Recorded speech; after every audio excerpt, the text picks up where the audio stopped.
Sir ఇక 46వ point చూసుకుంటే sir మహిళలకు ఉచిత బస్సు ప్రయాణం సార్ విషయంలో రాష్ట్ర ప్రభుత్వం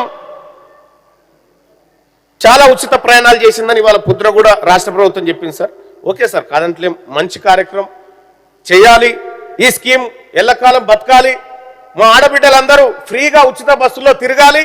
దానికి రాష్ట్ర ప్రభుత్వం చేసినటువంటి కృషికి రాష్ట్ర ప్రభుత్వానికి ధన్యవాదాలు తెలియజేస్తా ఉన్నాం సార్. సేమ్ టైం ఆర్టీసీ బతికితే ఇది జరుగుతుంది సార్. ఆర్టీసీ బతికితే ఇది జరుగుతుంది. సరే, ఇన్ని కోట్లకు సంబంధించిన 9,222 కోట్ల బస్సు కిరాయిలు ఆదా చేసినామని మనం ఇందులో చెప్పుకున్నాం సార్. మరి ఇంతవన్న డబ్బు ఆర్టీసీకి ముట్టిందా లేదా అనేది మాత్రం ఇందులో చెప్పలేదు సార్. ఈ ఆర్టీసీకి ఇప్పటికే మనం అనేకమైనటువంటి వాగ్దానాలు ఇచ్చినాం సార్. ఇది బతకాలంటే సార్ ఇది ప్రభుత్వంలో విలీనం చేయాల్సినటువంటి అవసరం ఉండే ఆర్టీసీని. అలాగే ఇంప్లిమెంటేషన్ ఆఫ్ 2 పెండింగ్ పిఆర్సీస్ ఉన్నాయి సార్, అవి చేయాల్సి ఉండే. పేమెంట్స్ పెండింగ్ డ్యూస్ ఉన్నాయి, అన్కండిషనల్ జాబ్ సెక్యూరిటీ, ఇట్లా అనేకమైనటువంటి డిమాండ్లు అక్కడ వస్తూ ఉన్నాయి సార్.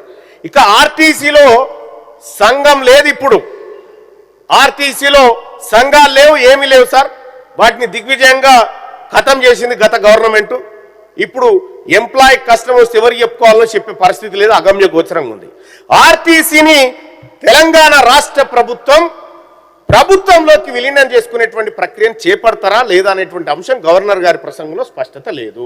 గత ప్రభుత్వం చేయలేదు, ఓకే, మనం చేస్తామని చెప్పినాం, అది చేస్తామా లేదా అనేది కూడా ఇక్కడ చెప్పాల్సినటువంటి అవసరం ఉంది సార్. సార్, ఇక్కడ ఆర్టీసీ అప్పులు 10,000 కోట్ల దాకా ఉన్నాయి సార్.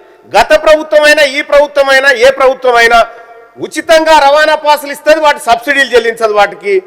ఇవాళ ఆర్టీసీ ఇన్ని నష్టాలకు చెందడానికి కారణం కూడా ప్రభుత్వాల వ్యవహారమే సార్.